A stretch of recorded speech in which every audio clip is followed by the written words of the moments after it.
everybody, and welcome again to Consciousness Rising Zimbabwe and Beyond. My name is Tanya Norris. I'll be your host today. And just to remind people about this channel, that it is a platform where we introduce to you people within Zimbabwe, but also within the whole Southern African region who are doing great things in their communities, who are fully committed to holistic or alternative lifestyles. So if you are interested in consciousness, the self-development and planetary development, then please check out all of our interviews and also share this and subscribe to the channel. And today we have got one of those fascinating people with us. Her name is Leone van der Heever. She's based in Johannesburg, and Leone is a cosmic scribe and quantum alchemist. And we're going to be discussing fantastic things like cosmic codes, earth grid work, multidimensional therapies, and many other topics that Leone offers. So welcome, Leone. Thank you so much, Tanya. I'm really happy to be here, and it's wonderful to be connecting in with Zimbabwe again and the people there. So thank you for the opportunity. I think it's also important at this stage just to mention to people, Leone, that you will be coming to Zimbabwe on a tour. Is that right? Yes, that's right. I'll be traveling with Diana Collins-Smith, who your circle know. Yes. We're arriving, we're flying on Sunday, and we'll be arriving in Bulawayo in the late afternoon, and then going to Harare as well. So really looking forward. Okay, so if anybody wants to contact you, I'm going to put all of your links below in the description. So if they want to contact you to get a reading or I don't know what you call them, then you'll be offering that while you are in Zimbabwe. Is that correct? Yes, wonderful. Yeah, we'll be doing sessions for a few days in both cities. All right. Wonderful. So now, Leone, I'm so excited because I am into everything cosmic, okay? So it just delights me when I hear things like cosmic codes and multidimensional therapies and things like that. So tell us a little bit about how you got onto this path, this otherworldly off-planet path. Wonderful. Yeah, it's quite a long story. So something that started when I was a child, actually, but my own opening to this, my sort of spiritual awakening happened in 1987, which was at the time of the harmonic convergence of that year. And it was at a time where we didn't have Google and didn't have, groups that you could contact and say, hey, this crazy thing's happening to me. Do you know what's going on? I just had to walk through it on my own. And that was a wonderful experience. And the expansion since then has really been amazing. I often say to people, it feels like my entire life is my experiences and what I need to experience are held within a sphere. And I spiral within that sphere, gaining an understanding of everything until I get to the limit of that sphere. And then I push through that membrane and I rest, hopefully, and integrate in the space in between, and then push into the next sphere of understanding. So there is an expansion of everything that I've experienced, seeing it through new eyes and new perspective. And that's pretty much what it's been like for me. Coming onto the path of being the cosmic scribe was a phenomenal experience. And I'll go into that in a little bit of detail because it's really special. It's very precious to my heart and my soul. And the expansion from that has really shown me why I'm here on the planet at this time. So this was in about 2017. It was a few months after my son dropped his robe from this dimension and entered into the higher realms. And I needed to find answers to that. So I undertook a shamanic journey for myself. And I had specific intentions, and what came out in that shamanic journey was completely different to what I was expecting or what I could even imagine. I had the most incredible experience with 13 beings of light, cloaked, hooded, but I could see the shimmering of like diamond light in their form. So they presented to me in that way so that I could have a frame of reference as some sort of, you know, human-like form. And as I was connecting with them, I started seeing some geometric patterns, and with my eyes closed, I just drew them on the desk pad next to me. They were very basic, very simple, but something that I hadn't seen before, experienced. And I asked, what must I do with this? And they said, just meditate on it. So that's what I did. And then curiosity got the better of me. And 3 or 4 days later, I did another shamanic journey, connected with the same beings, and was given another 3 codes and did the same thing. And then for about 3 weeks, I meditated on them daily.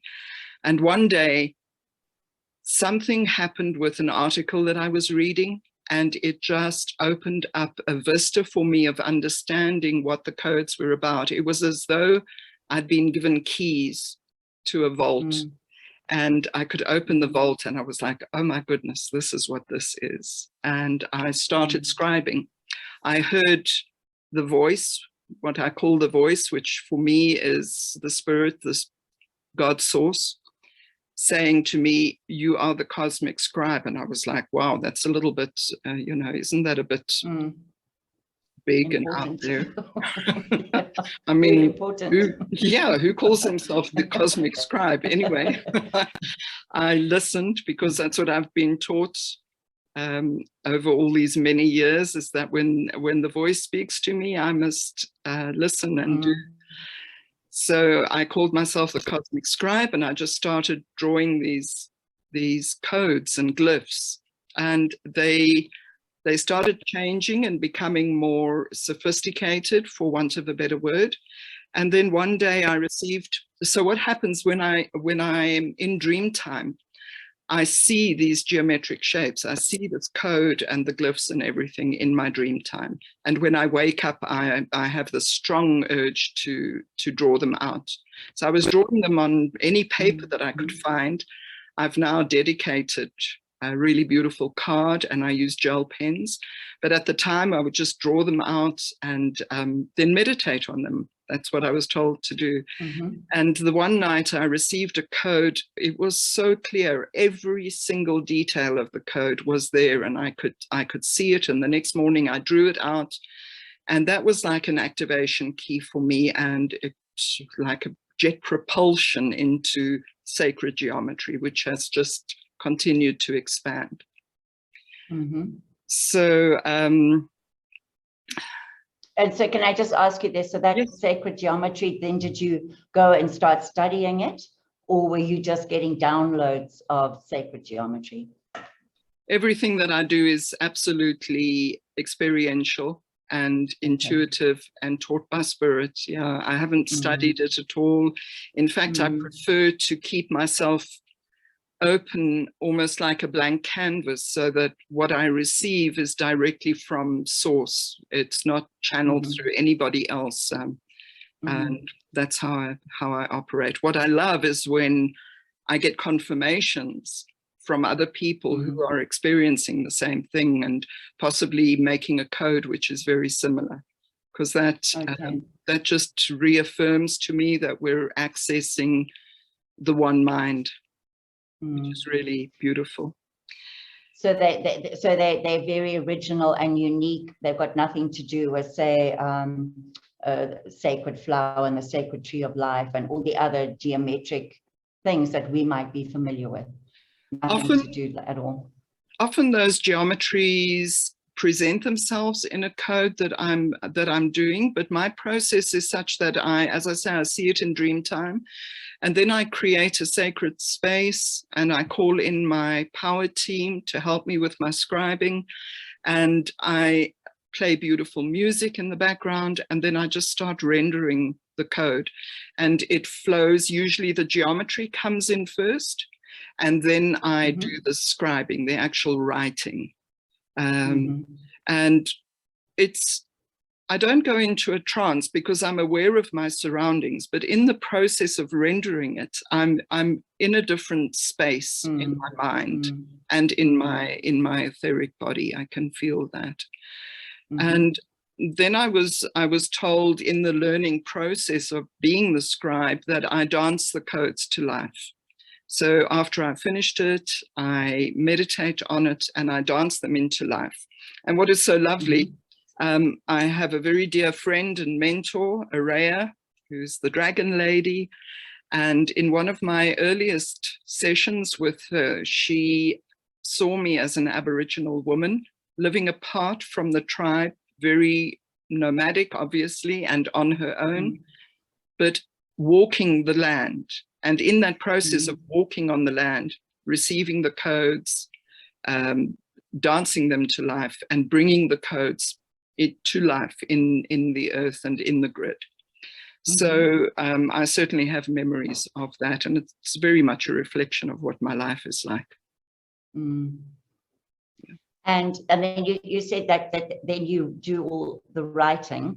Yes. So what is that? Is that an explanation of what the code is and what it means? I always say to people, I'm only the cosmic scribe. I'm just the scribe. So I don't always get an interpretation of what the writing means. So it's light language in written form. And there have been people along the way. I have one or two really good friends who, when they look at my codes, they read the writing like a book. Whereas I don't get that. I just write it. But I am aware of different languages that I scribe, about 7 languages, different languages that come in. And I'm aware when I'm using a particular language, there is a subtle change in the energy.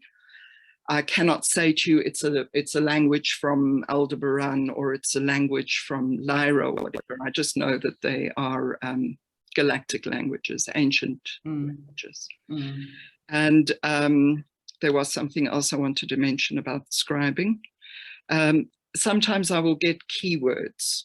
So if I'm downloading a code in its entirety as a geometry and the written glyphs, I will hear a name or a purpose for the code or something like that, and that's what I put into the intention then.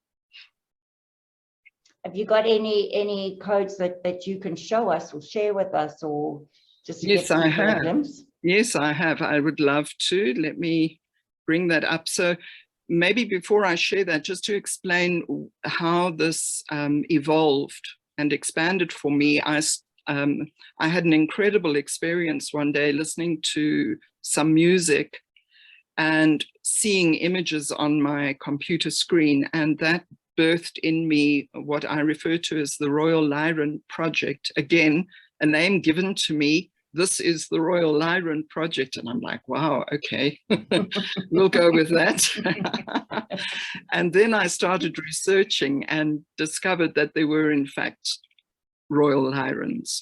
Oh, really? Yeah, yeah. And that was just such an incredible experience for me. So I started this project, not quite sure what it was going to be about, but I was given geometries and trines. So a trine I would describe as 3 geolocations on the Earth mostly, but it has expanded to be off planet. And then I would draw a triangle connecting those points, and then a code would come in for that, and I would create a geometry. So that's what started. The first one that I made was connecting Uluru in Australia with Brandberg Mountain in Namibia and Kilimanjaro up in Kenya. And then I got the code for it, and I do what I have to do, meditate on that code. So I'm now up to my 17th geometry in the Royal Lyran Project. And the code that I can show you and the geometries are part of that. Let me just get this for you. So just to give people a perspective, this is, let me make this bigger. Can you see that? Yes, yes. All right, so this is what I've done. When I do one geometry for an area, for a trine, I map it out singly, and then I put all of them together so that I could see what the grid was and how the grid is across the entire globe. Okay. So as you can see there, I've numbered them first, second, third. 16th is Jerusalem centered, and then the 17th I can actually not, because it was an incredible process. It jumped from 6-sided to 44 points. So I didn't know how to put that on the map.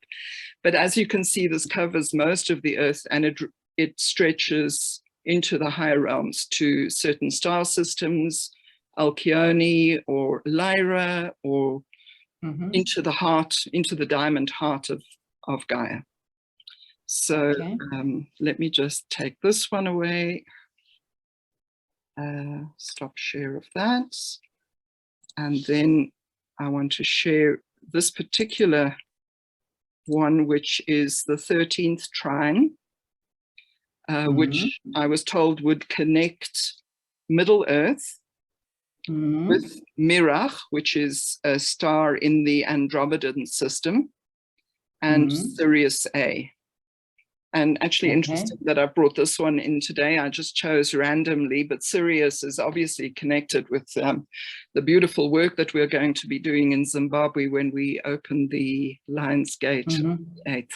So Sirius plays quite a significant, well, not quite a significant, a very significant role in that. So these are the points that I would be given. I would be told, make a trine connecting these points. And then I would bring in a code. You can still see that? I can't see nothing. Right. I can see you and I. Okay, I need to share again. There we go. So that would be an example of the cosmic code which I render. Okay, so now, so I just want to ask you something. So once you've done that and then you get the code, what is the point? What is the purpose? Are you bringing in those energies to the earth, aligning them? What does this do? Does it like feed the earth with energy? What is the point or the purpose of it? For me, I think the most simple way to explain it is that these are codes that come from source, and within them is energy, keys, codes, activations, and upgrades for us as individuals on the planet, as well as for the earth itself. So typically what this would have in it are the things that I would then meditate on and just put it into the earth. And I'm one of hundreds and hundreds of people that are doing this. Many of the people that are doing sacred codes like this do it quietly in the background. And there's some of the code keepers who are more in the public face. But we bring in whatever needs to be brought into the energy body of our beloved Earth and all the people and life and everything on it. Okay, so this actually what it does is it benefits not just the physical Earth, but the consciousness of the Earth. Yes, absolutely, absolutely, yeah. And so that's beautiful. Thank you. Maybe I can use this as an example. So as I say, the geometries usually come to me first. So I would draw all of these things. It's all hand drawn. I only use a very, very basic math set.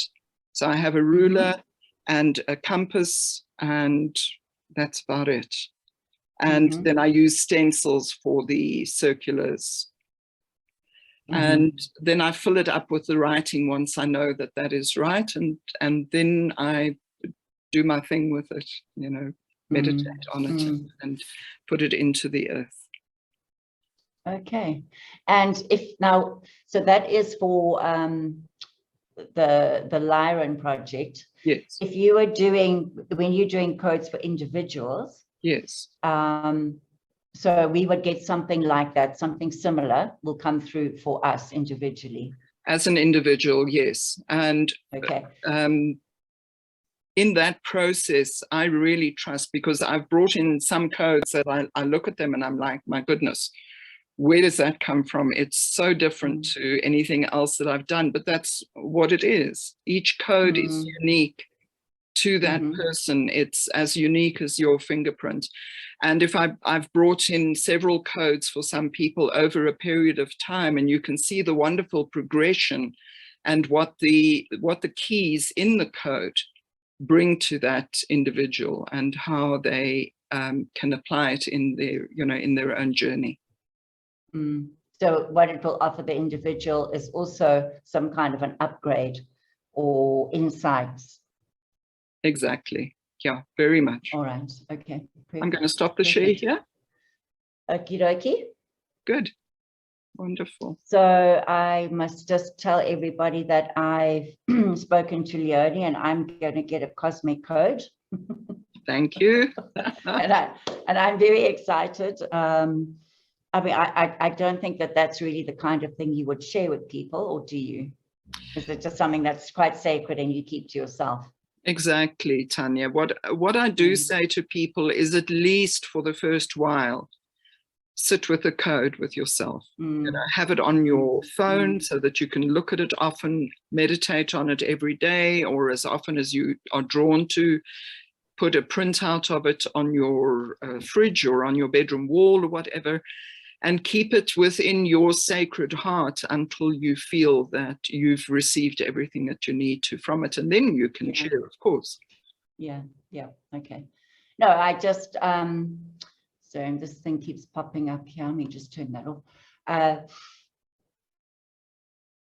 Yeah, no, because obviously I will do that, but I still think it's nice. And maybe in time that'll be another show, where maybe in a year or whatever, I could talk about that and say, this is my cosmic code and this is what unlocked for me, or, Wonderful.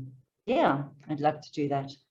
Awesome. Okay, so cosmic codes. Now, the other thing, there's been a lot, it's almost like a buzzword, this codes. I know it's been around for a long time, and people do seem to think of it as something secret, hidden.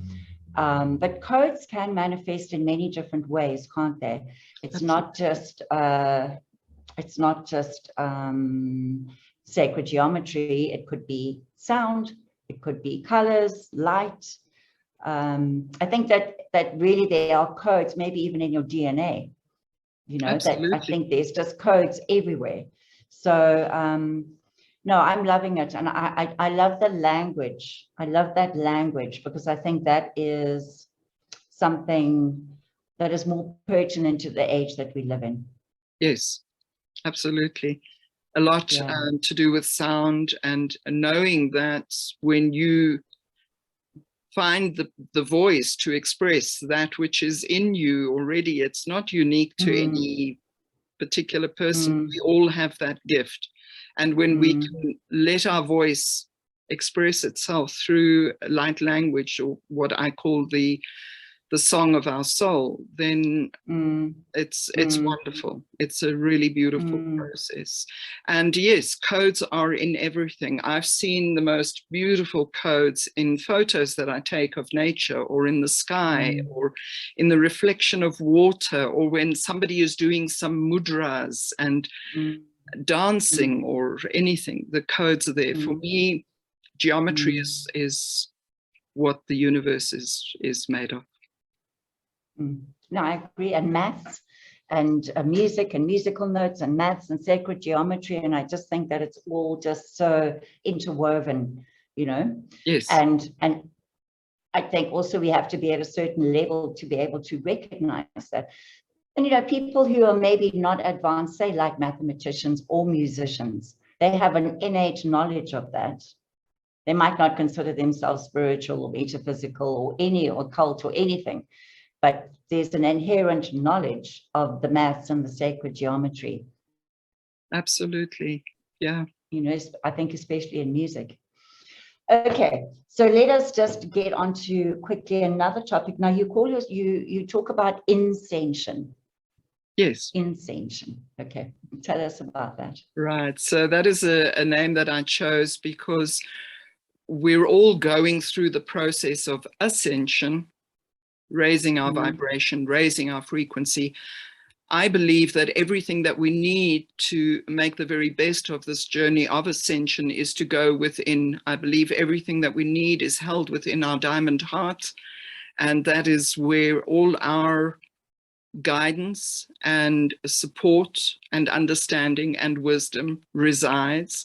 So when I do any kind of consultation with anyone, I encourage them to go within to find their own tools and to be able to bring about their own self-mastery and hence ascension.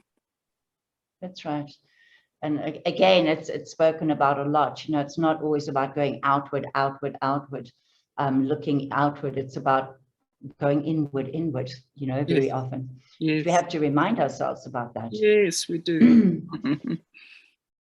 But I also feel that we're living in an age, I know, of acceleration, but I do think that people tend to hop and jump, and they don't spend enough time maybe on one how can I say, code or idea to integrate that, you know. And I think that's where the mystery school work really was good, because I know that I used to be part of the Rosicrucians, and I used to get sent my package every week and every month, and then there would be 4 booklets in there, and every week you had to spend 1 week just on that one thing.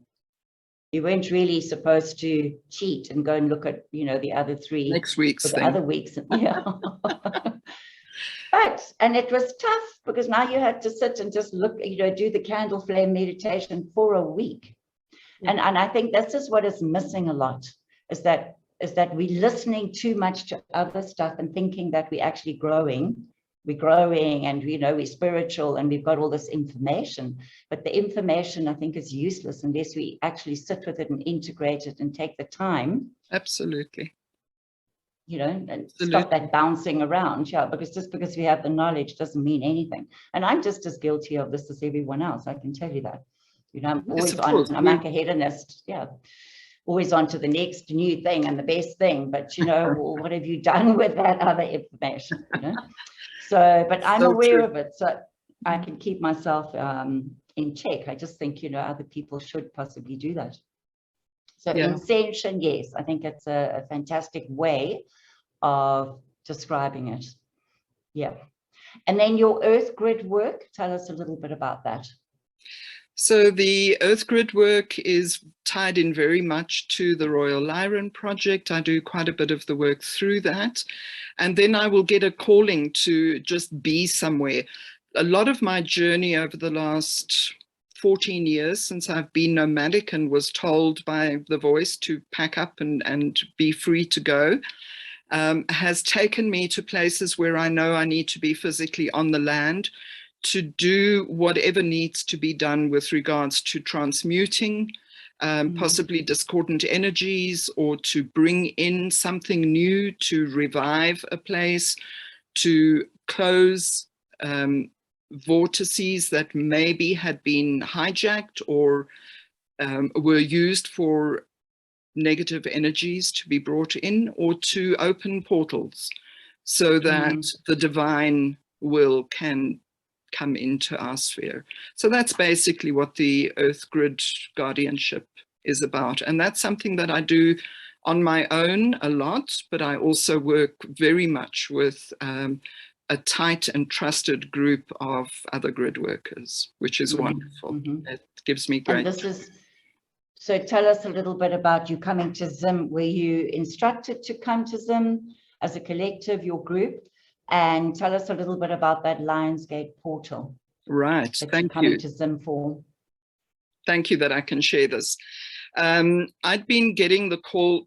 I've been working with the Lionsgate portal for a number of years, bringing in a code and just on my own doing what I need to do. Sometimes I feel to share the code with others. this year, I knew that I was working with the Lion's Gate, and we were doing a mission, what I call a mission, together with another group. And then one of my dear sisters, Diana, who's going to Zim as well, we're traveling together. She called me 2 days after I arrived back in South Africa from Portugal and said, I'd love to connect in with you on the 8/8. I'm going to be in Bulawayo and I feel I need to go to Matopus. And when she said that, my heart just, it cracked wide open, and I was like, oh, and I felt the stream of loving energy pouring into my heart. And I was like, wow, that's so beautiful. Well, great. She's in Zim and I'm here in South Africa. We'll connect and we'll do it. And the next morning, when I woke up, I knew I had to be in Zim. And I meditated on it, and I was told I have to go to Great Zimbabwe and I need to be there to connect with the lion people and with the star lions and the royal lions and the Sphinx that is under that area, because it all ties in with this mission that I've been preparing for some while. So there we go. We're in Zim and we're doing that work, and we're inviting people who feel the connection and the resonance to join with us, because I think this is a really, really important Stargate portal for us to enter through and receive some beautiful new codes and everything that is there for us. Well, I think I feel a bit honored and privileged, actually, that you're coming to Zim on that very powerful day. Thank you. So hopefully the galactics and spirit has got something special lined up for us moving forward in this country. Yes. You know? Yes. I feel we need a shift. We just so need a shift. Yeah. Yeah. So what's really beautiful for me, Tanya, is these gems that are landing from various places that are all confirming what we're doing is, it's monumental. I think it's a really important portal, this. And I love that we are getting all these confirmations from various places. So I'm excited, looking forward to what we're going to be doing in Zimbabwe. Wonderful. So you'll be off doing that kind of work for a couple of days. You'll also be located here in Bulawayo. You'll be working from Stillhaven. That's right. And then you have a venue here in Harare where you will be doing your one-on-one sessions. Is that correct? That's correct, yes. Individuals? Okay, yes. Super. Lovely. Yeah. Okay. Yeah, and then for the rest, we're allowing it to unfold. You know, we're very open to what is going to happen and allowing ourselves to be guided. And I trust in what I refer to as the great perfection. It's something that's been taught to me quite strongly over the last few years, that no matter how something looks, it is the great perfection. So that's what we're trusting in, that we're going to have this amazing experience in Zimbabwe. For me, it's the first since 1977, so I'm really looking forward to it. Yeah. And we are looking forward to seeing you and having you here. So thank you so much to you and your team for coming. Thank you. Yeah, we're very, and just to all of our listeners, again, I'm putting all of Leone's information in our description below. So if you want to get hold of her, then please have a look there and see. She'll be here. What, the 8th of August? When will you be here? I think we arrive in Harare on the 9th. Okay. All right. Okay. So it's soon. It's soon. Soon. Yeah, we're leaving on Sunday and we'll be in Harare the weekend thereafter. Okay, perfect. Leone, again, thank you so much. Yes. Looking forward to meeting you and seeing you. And to our listeners, thank you for watching. Please share this. You know that several people in Harare or in Zimbabwe would be very interested in this kind of work. So to our viewers, to Leone, thank you so much. Until the next time. Bye. Thank you.